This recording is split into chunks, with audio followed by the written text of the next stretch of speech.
तो अब बात करते हैं क्लास 11 सेमेस्टर 2 का हिंदी का सिलेबस के बारे में। ठीक, तो सिलेबस में जो है हम लोग को कहानी पढ़ना है, कविता पढ़ना है, उपन्यास तो पढ़ना ही हम लोग का गबन, और कुछ ग्रामर नहीं है इस बार, राइटिंग स्किल है। ठीक, लिखना होगा। सेमेस्टर 1 सेमेस्टर 2 में अंतर का चीज़ है कि उसमें एमसीक्यू आता था और इसमें तुमको लिखना पड़ेगा 2 मार्क्स का, 5 मार्क्स का और 3 मार्क्स का भी है। तो ये सब तुमको बराबर आंसर लिखना होगा। तो हम लोग को सबसे पहले जो काव्य पढ़ना है, पद्य, जो जिसको हम लोग आम भाषा में कविता बोल सकते हैं, तो वो है मैथिली शरण गुप्त का सखी वो मुझसे कह कर जाते हैं। किसका द्वारा लिखा है, सब लिखो कॉपी में। मैथिली शरण गुप्त का पढ़ना है सखी वो मुझसे कह कर जाते। सखी का मतलब पता है ना? सखी का मतलब बताओ नंदिनी, क्या होता है? सखी का मतलब सहेली। सखी वो मुझसे कह कर जाते। तो ये एक कविता है, सखी वो मुझसे कह कर जाते। तो देखो, सखी वो मुझसे कह कर जाते, गौतम बुद्ध का नाम सुनिए, भगवान बुद्ध पहले राजकुमार थे, और राजकुमार थे, फिर जब उन्होंने दुनिया के बारे में जाना कि दुनिया में क्या है, खाली दुख है। दुनिया का दुख कभी ख़त्म नहीं होता है। ठीक, तो ये क्या करते हैं गौतम बुद्ध छोड़कर चले जाते हैं अपनी पत्नी को। तो गौतम बुद्ध क्या करते हैं, अपने पत्नी, अपने घर बार, अपने घर वाले, मम्मी पापा, पूरा राजपाट, वो राजकुमार थे, राजा बनने से पहले ही वो सब कुछ छोड़ छाड़ के चले गए। तो उसके बाद उनकी पत्नी का जो दुख है वो इस कविता में बताया गया है। इसमें हम लोग और भी बहुत सारा कुछ पढ़ेंगे। ठीक, तो ये जो है, अगर इस कविता को रेटिंग दिया जाए कि कितना अच्छा कविता है, तो इसको हम लोग 10 में 8 स्टार दे सकते हैं कि कविता उतना अच्छा है। 10 में 8 स्टार, इसको पढ़ने में अच्छा लगने वाला है। उसके बाद दूसरा हम लोग बात करते हैं सूर्यकांत त्रिपाठी निराला के राजा ने अपनी रखवाली की। कविता का नाम क्या है? राजा ने किसकी रखवाली की? बोलो। राजा ने अपनी रखवाली की। राजा ने अपनी रखवाली की, ये किसका द्वारा लिखा गया है? सूर्यकांत त्रिपाठी निराला। सूर्यकांत त्रिपाठी निराला बहुत अच्छे कवि हैं, बहुत अच्छा। तो उनका जो कविता है राजा ने अपनी रखवाली की, ये पूरा राजा के बारे में और अभी जो प्रधानमंत्री है सभी के बारे में इन्होंने कह दिया है कि लोग कैसे राज करते हैं, कैसे जनता को बेवकूफ़ बनाते हैं। ये सब हम लोग पढ़ेंगे, कैसे नेता लोग जनता को बेवकूफ़ बनाते हैं, और राजा कैसे उस टाइम में राज करता था, राजा कैसे अपना इन्फ्लुएंस फैलाने के लिए कि हम ही सबसे अच्छे हैं, राजा सबसे अच्छा है, वो क्या क्या करता था, आज के नेता क्या क्या करते हैं। तो ये सभी हम लोग क्या करेंगे, इसमें पढ़ेंगे। सूर्यकांत त्रिपाठी निराला ने हम सबको बताया है और बहुत कुछ सीखने को मिलेगा। ये भी बहुत अच्छा कविता है, इसको भी हम लोग रेट करेंगे 10 में 8 स्टार का। ठीक, यही पढ़ने में अच्छा लगेगा तुमको। उसके बाद है बसंती हवा। ठीक, बसंती हवा को किसने लिखा है? किताब उताब है? बसंती हवा को लिखा है केदारनाथ अग्रवाल। किसने लिखा है? केदारनाथ अग्रवाल। तो बसंती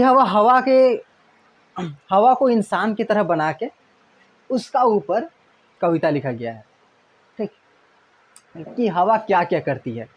हवा जब घूमती है तो हवा के ऊपर बहुत सारा बात किया गया है कि हवा क्या क्या करती है। ये कविता का जो लय है, लय बहुत सुंदर है। हवा हूँ हवा में, बसंती हवा हूँ, बड़ी बावली हूँ, बड़ी मस्त मौला। इसका जो कविता का लय है बहुत अच्छा है। तो ये कविता को भी हम लोग इससे ज़्यादा अच्छा लगेगा पढ़ने में, इसको हम लोग देंगे 8.5 स्टार का रेटिंग। ठीक, 10 में 8.5, 8.5 मैंने बहुत अच्छा कविता है। ठीक, और इसके बाद है कहाँ तो तय था। क्या नाम है? कहाँ तो तय था। ये कविता नहीं है, ये है गज़ल। कहाँ तो तय था, क्या है? गज़ल। ठीक, तो इसको लिखा किसने है? दुष्यंत कुमार त्यागी। इसको किसने लिखा है? दुष्यंत कुमार त्यागी। ये भी गज़ल है, मैंने ये गज़ल है, ये भी बहुत ही अच्छा है। इसको हम लोग देंगे 9 स्टार। ठीक, गज़ल पढ़ने में थोड़ा ज़्यादा अच्छा लगता है, यही पढ़ने में बहुत अच्छा लगेगा। इसमें क्या, इसमें वही राज्य व्यवस्था के बारे में बात किया गया है कि नेता लोग कैसे बेवकूफ़ बनाता है। नेता लोग बड़ा बड़ा वादा तो करता है लेकिन उसको निभाता नहीं है। तुम लोग आर्ट्स की स्टूडेंट हो, ठीक, तुम लोग भी बाद में नेता वेता बनना होगा, तुम ही लोग देश को संभालोगी। साइंस का बच्चा लोग क्या करता है, वो लोग तो वही कुछ बनाने वाने में लग जाता है, नौकरी वोकरी में। कॉमर्स का स्टूडेंट लोग तो फालतू है, लोग कुछ काम ही नहीं है, जाए खाली लिखता है कितना रुपया आज कंपनी में कमाई हुआ, कितना रुपया खर्चा हुआ, जाए कंप्यूटर में बैठ के लिखते हैं। ठीक, और बहुत सारा काम है। तुम लोग को देश संभालना है, आर्ट्स का स्टूडेंट लोग, ये लोग नेता बनता है। ठीक, नेता बनता है, बहुत कुछ करता है, जो देश को संभालने का काम है वो आर्ट्स का स्टूडेंट का लोग के ऊपर है। तो तुम लोग ये सब जानो कि देश में क्या समस्या है और उसका समाधान सोच सोच के निकालो, सेमेस्टर 2 में ही निकालो। फिर जब नेता बनोगे तो उन सब का जितना सीखी वो सब ठीक ठाक करना। उसके बाद हम लोग देखते हैं गद्य में क्या पढ़ना है। तो गद्य हम लोग देखते हैं गद्य में क्या क्या पढ़ना है। गद्य में है हजारी प्रसाद द्विवेदी द्वारा लिखा हुआ कुटज। ठीक, क्या नाम है? कुटज। किसने लिखा है इसको? हजारी प्रसाद द्विवेदी। हजारी प्रसाद द्विवेदी। हिंदी साहित्य के 2 पापा हुए हैं, एक है हजारी प्रसाद द्विवेदी, एक है आचार्य शुक्ल। ठीक, आचार्य शुक्ल, शुक्ल का नाम नहीं सुनिए? तो हिंदी साहित्य के 2 पापा हजारी प्रसाद द्विवेदी और शुक्ल, ये दोनों में हमेशा झगड़ा चलता था। ठीक, तो हजारी प्रसाद द्विवेदी एक स्कूल में पढ़ाई हेडमास्टर थे। ये पढ़ाते थे, एक स्कूल में हेडमास्टर थे। लेकिन शुक्ल जी के बोलने, शुक्ल जी बहुत महान थे उस टाइम। शुक्ल जी उस टाइम बहुत ऊंचा पद पे थे और उनका झगड़ा चलते रहता था हजारी प्रसाद द्विवेदी से। अब ये क्या किए, एक झगड़ा में यही इसका ऊपर कुछ बोल दिए और शुक्ल जी क्या किए कि फ़ोन लगा, उस टाइम तो फ़ोन नहीं था, चिट्ठी लिख दिए कि देखो हजारी प्रसाद द्विवेदी जी को स्कूल से निकाल दो। तो वही स्कूल में क्या हुआ, कुछ षड्यंत्र रचा गया और हजारी प्रसाद द्विवेदी जी को स्कूल से निकाल दिया गया। अब उस टाइम बड़ा उदास हुए, बड़ा रोना आया कि अब क्या करेंगे क्या नहीं करेंगे, बड़ा बदमाश आदमी है शुक्ल जी। ठीक, हमको काम से निकाल दिया। तो ये गए पहाड़ियों पर, इनका एगो इनका बहुत अच्छा स्टूडेंट था, उसके पास गए। उस स्टूडेंट के पास गए, उस स्टूडेंट ने इनको कुछ काम वाम दिलाया और तब इन्होंने वहाँ पर एक पौधा को देखा, कुटज। ये क्या है? कुटज, कुटज क्या है? एक तरह का पौधा है जो कि पहाड़ियों पर उगता है। ये पढ़ के हम लोग को बहुत ज़्यादा कुछ सीखने को मिलेगा। ये कुटज भी है 8 स्टार। ठीक, बहुत अच्छा है। हालांकि जब हम 11 में थे तो पढ़ के समझ में नहीं आया था क्या बकवास कर रहे हैं, लेकिन अभी समझ में आया है कि कुटज अच्छा है, बहुत अच्छा है, 8 स्टार। ठीक, उसके बाद है भाग्य रेखा। भाग्य रेखा किसके द्वारा लिखा गया है? भाग्य रेखा लिखा गया है भीष्म साहनी। भीष्म साहनी। यही बहुत अच्छा कहानी है, भाग्य रेखा। इसको हम लोग देंगे 8 स्टार, पढ़ के अच्छा लगेगा। भेरे और भेरिए, हरिशंकर परसाई, इनका बहुत फेमस कहानी है, भेरे और भेरिए।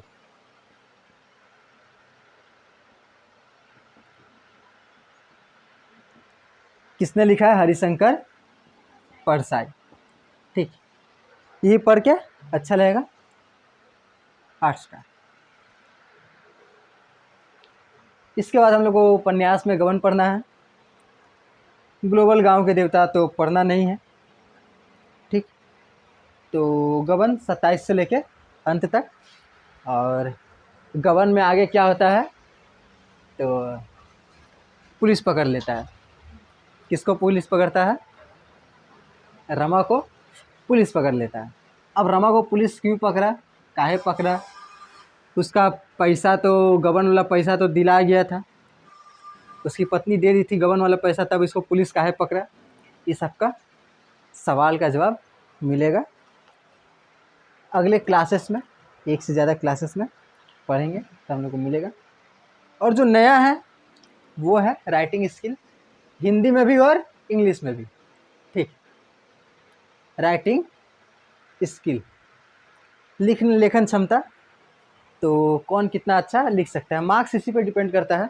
माध्यमिक में तो पूरा मार्क्स इसी पर डिपेंड करता है कि लिखने का क्षमता कितना अच्छा से आंसर लिख सकती हो तुम लोग।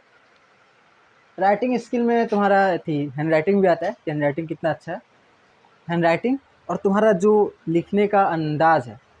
एक ही बात को कई तरीके से कहा जा सकता है, ठीक। तो कई तरीके से तुम क्या क्या लिख के उसको कहती हो, वो ज़्यादा इम्पोर्टेंट हो जाता है, ठीक है। तो सबसे पहला है पत्र लेखन, ठीक। पत्र लेखन तुम लोगों का काम आएगा व्हाट्सएप चैट करने में, ठीक। पत्र लिखने का तो अभी काम धाम है नहीं, पत्र काहे ला लिखोगे, अभी तो व्हाट्सएप चैटिंग चलता है। तो ये शायद काम आ सकता है तुम लोग को व्हाट्सएप चैटिंग में। व्हाट्सएप का स्पेलिंग क्या था? व्हाट्सएप ही था ना, शायद इसमें काम आ जाए। लंबा लंबा जो मैसेज होता है वो लिखने में काम आ जाए पत्र लेखन, कि किस तरीके से हम लोग सजा बजा के लिख सकते हैं। और उसके बाद अनुच्छेद लेखन, पैराग्राफ राइटिंग।